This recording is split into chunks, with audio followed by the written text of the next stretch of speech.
In Madhapur Bajali, residents staged protest against the headmaster of Madhapur Primary School, accusing him of physically assaulting students and misusing midday meal supplies. The incident reportedly occurred while searching for a stolen watch, leading to claims that the headmaster disciplined several students harshly. Villagers also alleged that rice meant for the school's midday meal program was misappropriated. The protest saw locals carrying banners and demanding the immediate dismissal of the headmaster. Following the incident, many students avoided attending school,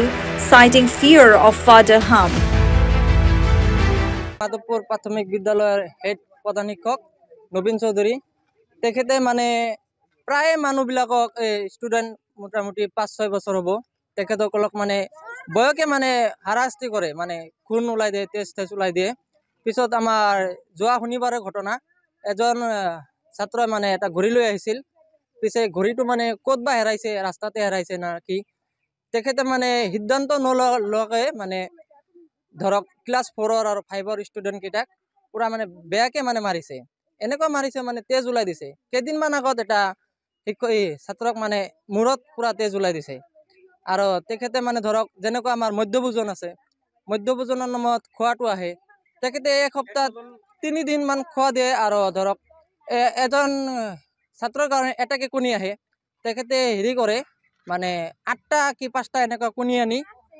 আলুৰ লগত মিহলাই মানে ইহঁতক ভাঙি খুৱায়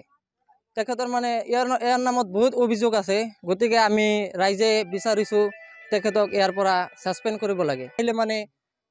madam নমস্কাৰ এনেকুৱা কয় মানে আৰু তেখেতে আহিলে মানে সব ছাত্ৰকেইটা মানে একদম বেয়া পায় মানে তেখেতে আহিয়ে মানে মাৰধৰ কৰে ধৰক আহে আৰু স্কুল ছুটি হোৱাৰ পিছত বন্ধ হলি কোনো শিক্ষকক আহাৰ অধিকাৰ নাই ই মানে সন্ধিয়া হলিও আহি থাকে While some members of the school management acknowledge the need for discipline, the allegations have sparked widespread criticism, which calls for stricter measures to ensure the safety and well-being of students.